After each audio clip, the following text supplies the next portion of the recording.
Ayan, epoxy primer block. Sabitan or shelves. Kung may bintana kasi 30 square meter. Tapos dito nandito sila Mang Sani tsaka sila sama ano na iba. Tulad dito ano mayor namin dito. Kaya tinatawag ay bumili ng material si Farnden. Then halos nasa ilang ano to, nasa may nakaba naman. Assembled po yun, Natangen Group.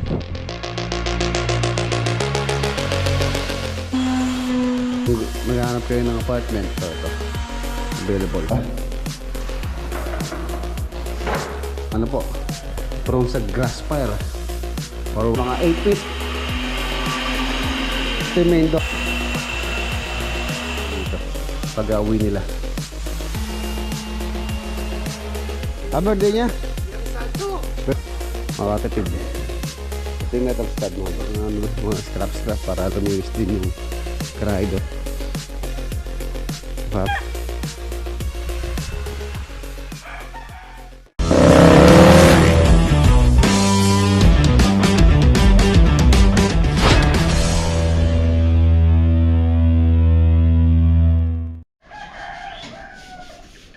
Good morning.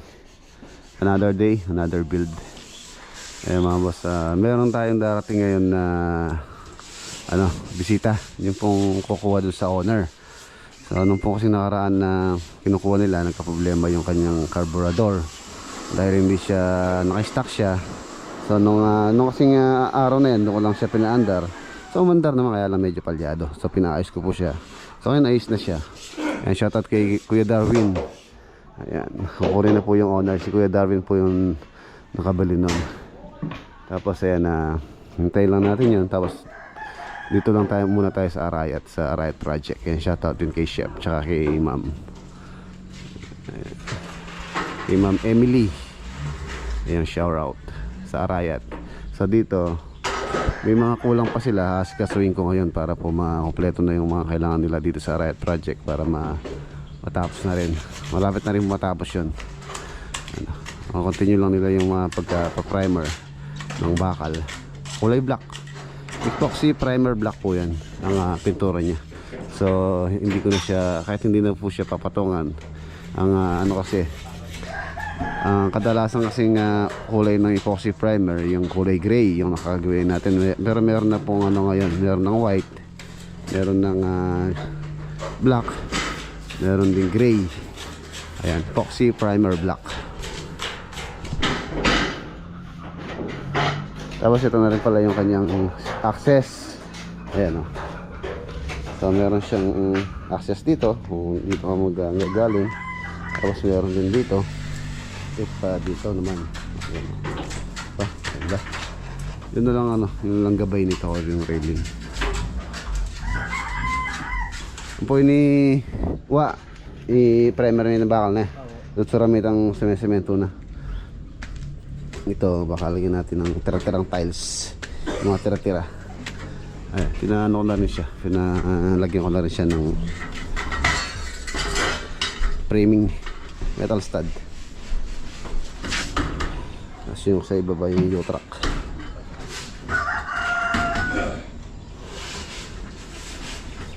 Maganda sana ganun, no?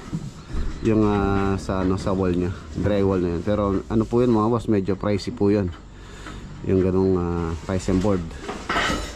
So ang bala ko dito lang, price and board na lang na ordinary, yung at least mga 1/4 yung kapal. Tapos dito sa loob pwede na natin lagyan ng dito gypsum board yung hindi mababasa para mas mabilis ilagay. Dito ko na lang siguro sa harapan lalagyan ng bintana para marami po tayong mailagay dito. Marami tayong mailagay na sabitan o shelves. Kung may bintana kasi, so siyempre kakakain pa ng space yung bintana. Kung hindi naman natin kailangan ng bintana rito dahil ano lang naman to, bodega. Nalagyan naman natin siya ng ventilation dito. Ventilation na lang para marami tayong may pasok dito sa bodega na to. Bodega sa taas, garay sa ilalim. Kwarto, pero ang kwarto to, laki to. Dagol yung kwarto yun eh. Oh, laki. Nasa ano to? 5 by 6 meters. So nasa ano, 30 square meter. Tapos dito papaano ko lang to, skim coat. Wala pa pala siyang ano, istela or ilaw, kasakan. Alam din natin magano dito wiring. Hindi muna papasarayin para mayroon pa tayong access doon para sa ano, mga naglalagay tayo ng saksakan, ilaw. Ang ganda. Halos ano lang po yan, yung framing niya, hindi siya tira-tira sa mga proyekto. Tapos nagpapalinis din ako dito. Nandito sila Mang Sani tsaka si Tony. Pinapalinis ko tong dito sa may garahe dito para yung dapat dispose, papadispose ko na. Ang scaffolding dahil alos okay na. Andito na yung mga iba tsaka yung mga tubo, mga GI5 na scaffold. Halos na-pull out na po yung iba sa Kalulot. And nauwi na rin dito. So pinapaayos ko. Sumasani. Pipoy. Si Tony. Ayan, dami. Pinapasort ko, sorted. Nasaan boy? Ano kang asama ano nila na iba? Oh, nila na iba, may maliit, may malaki, may mas malaki. May pinakamalaki. Naparinis ko po ito. Yun, may mga kailangan ng dispose para maluminis dito. Tulad yung mga putol-putol na to, pwede ano, dispose yung mga pwede pa sa inyong gagamitin natin doon sa mga project natin tulad yan, no? Padugtong-dugtongin lang yan, makakabuo tayo ng isang bahay.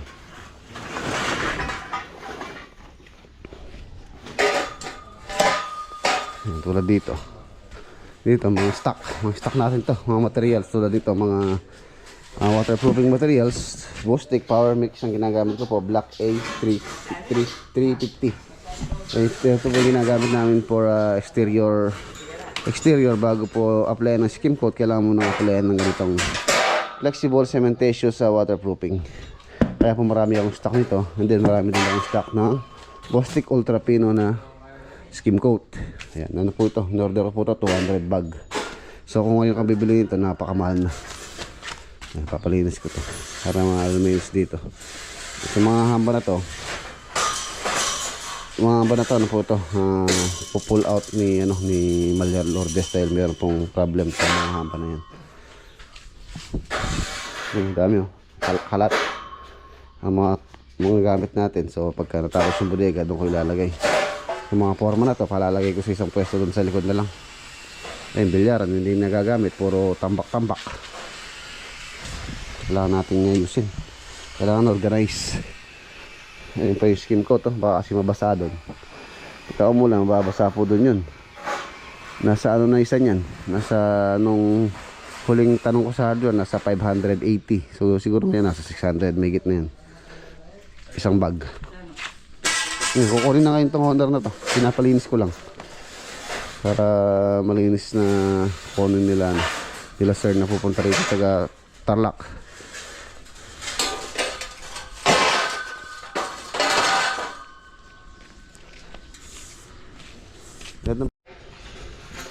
Yun, ang dami pa rito. Wala dito mga 4x4 putulan. Sino? Jun Hernandez. Shout out. Taga saan? Kalulot din. And shout out po kay Sir Jun Hernandez from Kalulot. Sa Fernando. Yung bagong dating. Ito na din siya. Galing na Ito lang mo. California. Ito lang bago nito. Nakita ko bumibili sa sa palengke. Shoutout dito Sa palengke? doon sa may Kalulot.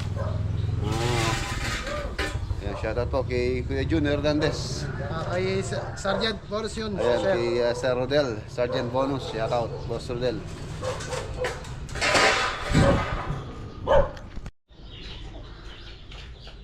Ayan, tapos ito po yung mga cabinet sa sa Alcala. Ayan, preparasyon pa lang po ito. Medyo talaga, medyo mabusisi po talaga pagka ganitong ganitong pintura na estuko. Ayan, ang ganda. Pero pagka na-prepare naman to mga boss, madali na lang po yan, spray na lang. Talagang mabusisi lang siya. Tapos ayan, pinapakinis talaga mabuti para ma-meet natin yung glossy na na finish. Kasi master din gumagawa dyan. Tapos meron pang isa doon yung TV console. Pinapauna ko po ito para ma-deliver namin doon. Yung shoutout kay Kuya Manuel tsaka sa family way nyo. Ayan. Tapos meron pa pang gumagawa doon. Sila Tata tsaka sila Margar nandun pa. Tsaka si Mayor, si Jeff Luris. Ang pangalan po kasi ng Mayor namin dito sa Arayat is Jeff Luris. Ang pangalan ng Mayor namin dito. Kaya tinatawag ko siya Mayor dahil kapangalan niya Jeff Luris din po. Si parang Jeff.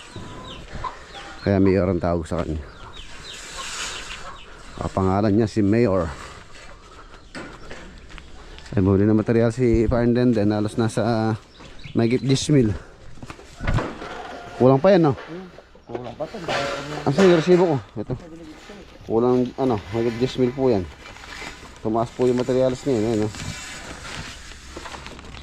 Ayan mga basta 10,520. Leasing pati 1 gallon 1,050. Bonfire na kinarata to. Ito nasa 600 ng isang. Tapos lacquer white yung pang yung pang finish 1.3. Dati lang to nasa 900 yun. Laki ng tinaas. Yung lacquer primer 4 gallon 1.1 naman. Mario set. Punching compound 20 filler 40. So ito lang mga boss, halos nasa 10 to. Iba pa po yung ibang materials na binibili namin.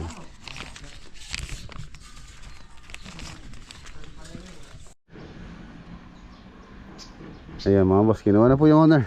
Ayan sila Kuya Henry. Pinsan yata ni Kuya Darwin. So okay naman na. Ayan, pinapala natin. Linis. Po retang kita na, retang dutong reta na, higayin nyo lang. Kayo mo na kan. Labas mo lahat para mapili natin yung dapat dispose. Ayan na, pinagluto muna natin. Wala si Lolo Boy, wala din si Mrs. Nagpunta ng Cavite, kasama si Ate Yami. So, walang mag-aasikaso po dito sa mga nagtatrabaho dito sa farm. Ako na lang muna. Mamaya na ako pupunta ng Arayat project. After lunch na siguro. Nagluto tayo ng sinigang na salmon. Ayan, salmon po yan.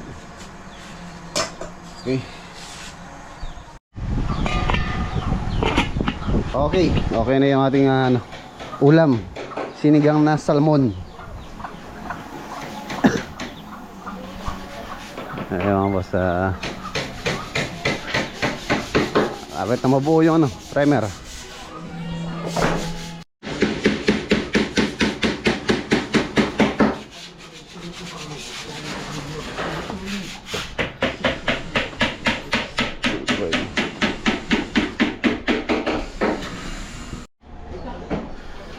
Ayan yung framing niya. Tapos dito sa harapan natin lalagyan ng ventilation dito sa taas. Ito ng mga 50 cm pwede na po yan. Pahaba naman dyan. Iniisip ko maganda sana yung gano'n, para po pare-parehas. So tingnan natin kung magkano abutin yung ganong Paisen board po yun na Tangen Groove. Medyo pricey nga po yun tulad ng sabi ko. Alam ko yung isang piraso niya nasa 500. Nasa 500 pesos, halos ganito lang kahaba. Tapos 20 cm yung lapad. So napakamahal po kasi nun eh. Yan, yung dingding na yan. Sana para parehas. Kamukha niya yun. Tingnan ko mamaya, sukatin ko rin kung magkano, kung kasya sa budget.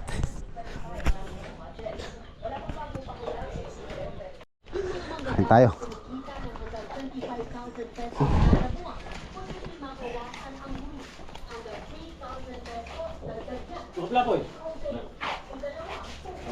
Oo. Man. Dito pala si Weatherman. The Weatherman, ang taong hindi alam panahon. Anong weather for today? Walang ulan. Walang ulan ngayon. For today is a sunny day. Sunny day. Yes. Kailan darating yung ulan? Pagka pasukan. Pasukan ng mga bata. June.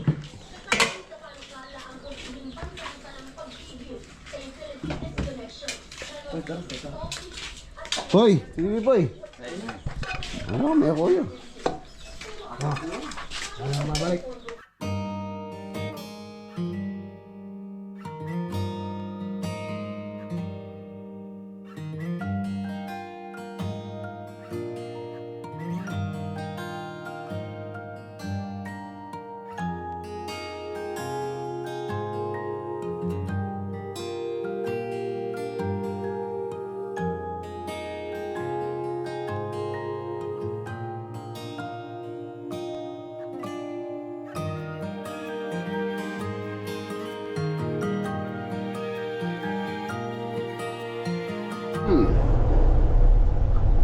Ayan mga boss, nandito na tayo.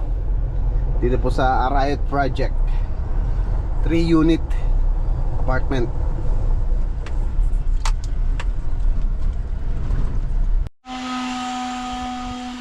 Ayan mga boss, nandito na tayo. Dito po sa 3-unit 3-unit apartment. Ay, nakapag-install na ng mga boss ng bintana. Tapos ayun na yung decostone. Numpisahan na rin pong i-install. Tapos ayun, nagawin na rin yung mga wood planks sa hagdanan.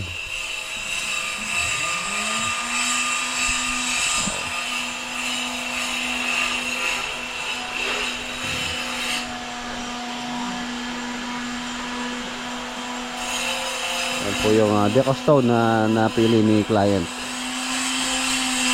Tapos apply natin ng mga boss ng sealer para po mabuhay or maging matingkad yung kulay ng decostone.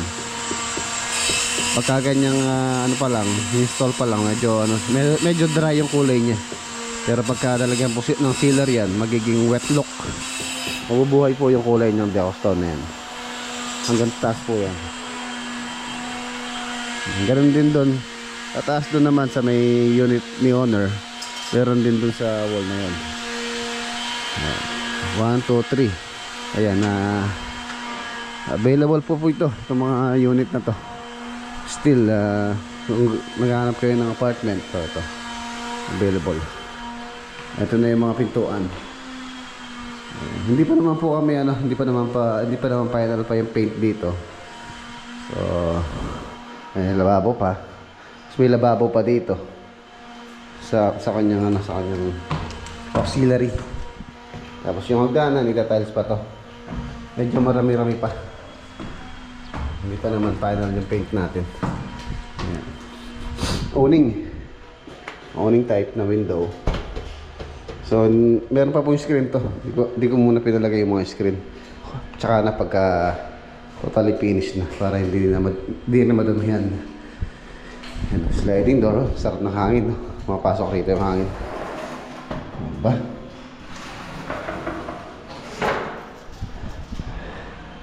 Tapos papalinis na rin itong bubong. Ito yung sa likod. Ito po yung mga kwarto niya. Bala dalawang kwarto po ito. Ayan yung isa. Yung isa. Same lang po ito. Identical lang. Ayan yung kuryente. Wala pa. Di pa. Temporary pa lang yung kuryente. Ito kukulayan pa ng black. Itong door jamb na to. Tulad na request ni owner. Color black. Sunog dun sa bundok. Merong bakas na pinagsunugan. Ayun mga boss. Laki. Kasi rin. Tsaka dito. Ayan sa ganitong panahon talagang po. Prone sa grass fire. Or wildfire. Yung bundok. Ito ita-tiles pa to. So ito, final paint pa yan pagka atapos na yung tiles. Lababo.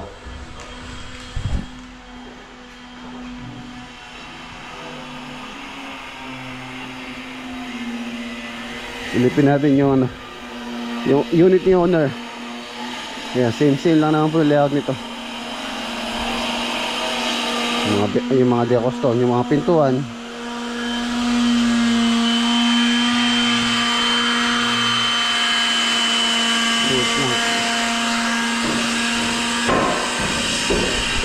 Ito yung mga pintuan dito sa unit ni owner, mga 8 feet. Ito yung main door.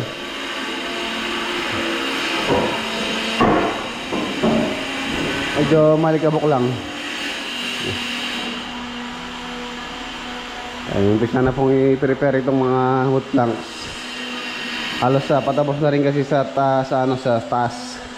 Ayan, sinisiler na. Mahogany po ito.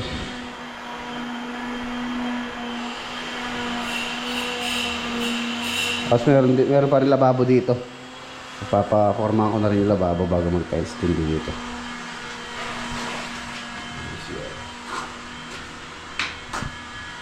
Ito siyang niche. Meron din sa unit, sa mga unit mga boss, meron din niche. Pero hindi na ganito kalaki. Malaki po itong CR nila owner.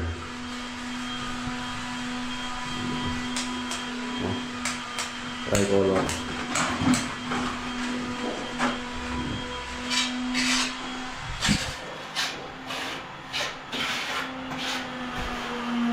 Kaya tayo sa taas. Simple lang kisame. Para maliwalas tingnan. Ayan, open concept lang po siya. Meron na rin siyang ano doon. Bintana.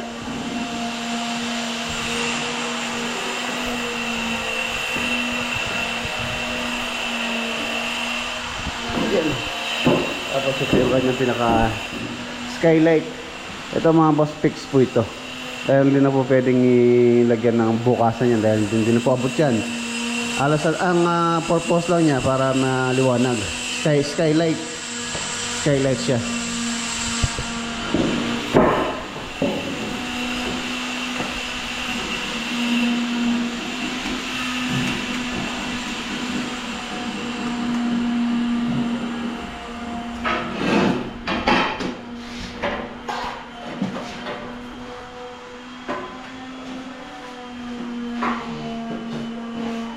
Ito yung kanyang veranda.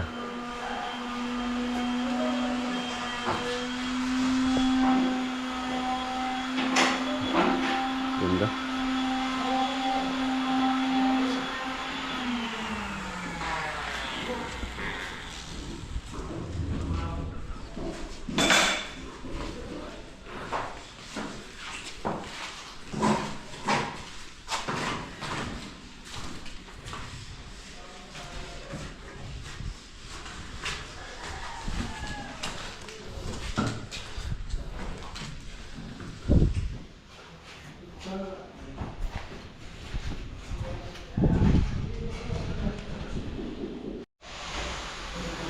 Yung center light dito, so si owner na po daw ang bibili dito pag uwi nila.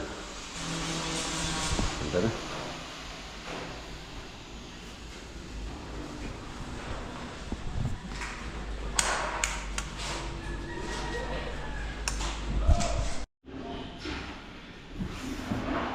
Ito yung sa mga unit in white.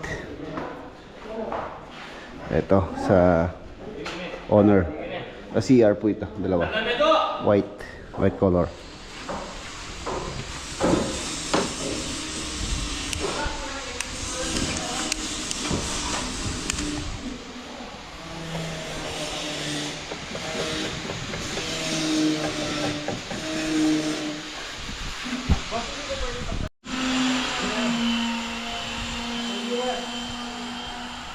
Ang ganda na. Malapit na.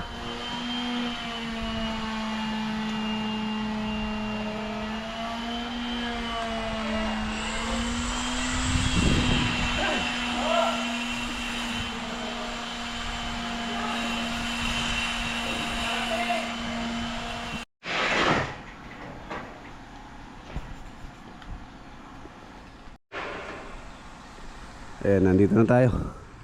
naayos na ni Anthony yung ano, itong mga tubo. Tapos yung mga tubular na lang. Dami oh. Dami pong mga ano, mga scrap. Tulad yung mga yan. Papalabas ko para gamit. Ayan pa yung mga tubo. Ayan, mga putol-putol. At least yung mga tubo mga boss, napakinabangan na po natin yan. So magagamit pa sa ibang project yan. Mga scaffolding, soaring jack, ayun. Pagagawa ko ng ano doon, temporaring istakan ng ano, itong mga scaffolding. Habang hindi pa naman nagagamit doon sa likod. Parang ano ba, parang barracks. Kaya yung tubo na lang yung pinaka-frame. Yung mga cabinet. Finish na yan. Ang ganda. Wala ka, finish na to. Parang yung mga takip na lang yan, no?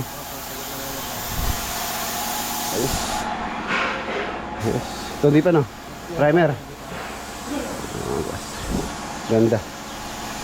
Ayan yung cabinet na 4x8. Linis na. Alaksin ko na, Bang Sani. Time to meet love. Alaksin. Ay, belated happy birthday pa lang. Kanina? Sergeant, bonus. Birthday niya? Biyernes Santo. Birthday niya? Oh, happy birthday. Belated happy birthday kay Sergeant Bonus nung Biyernes Santo daw. Birthday niya. Happy birthday po. Hindi kayo nagpunta. Primer ng black. Tapos pagka may tiles din mo, pwede na nilagyan ng tiles to. Pero maganda siyang tingnan. Maganda oh. Ayan yung bintana. Kataas. Ayan, owning na lang to. Owning na lang lalagay ko dito. Para marami mailagay dito. Kung mas lalaki kasi natin yung bintana. For example dito. So, wala na tayo mailalagay dito sa wall na to. Ano lang naman, ventilation lang. Yan doon, close na doon. Tsaka dito, may naisip na akong ilalagay dito. So baka nyo lang po ilalagay namin para maging kawig din naman yun doon. Baka mas maganda pa to. Mas practical, makatipid. Ito yung metal stud mga boss. Ginagamit ito pang drywall. Tapos pwedeng dito sa loob, gypsum board. So dito sa labas, hindi po advisable yung gypsum board sa labas. Dito, gypsum board or fiber cement board. Tulad nun. Kahit mabasa po yun, hindi masisira. Hindi naman siya ganun kainit. Dahil nga meron siyang insulation, tapos meron siyang screen din.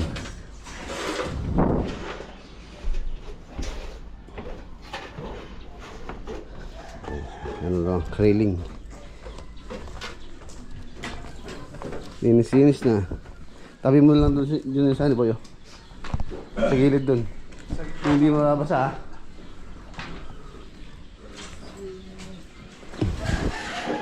Tapos yung lamesa, gitna mo. May meeting. Ayan, silipin natin yung ano. Dito sa likod, dito ko lalagay muna yung mga scrap para luminis din yung karahay doon. Yung mga pwede pang gamitin, pero yung mga hindi na, benta ko na sa bakal bote or sa kalakal. Tulad ng mga yero na to, marami pa tayong yero, papakuha ko pa yung yero dun sa sa Kabyaw.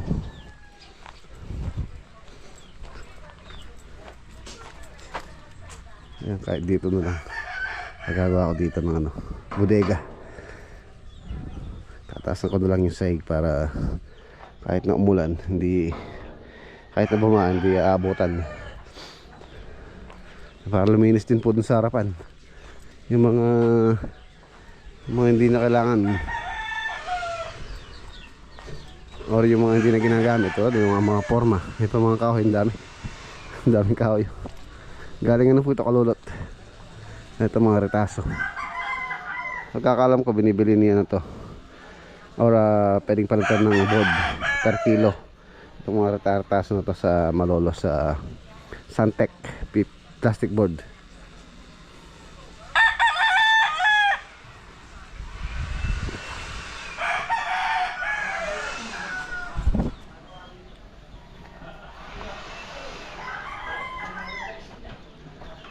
Ganda na oh.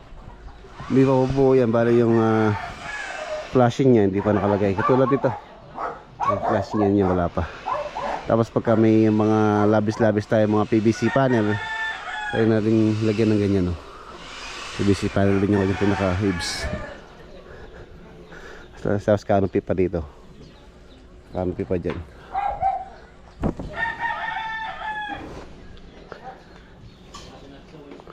Ganda no.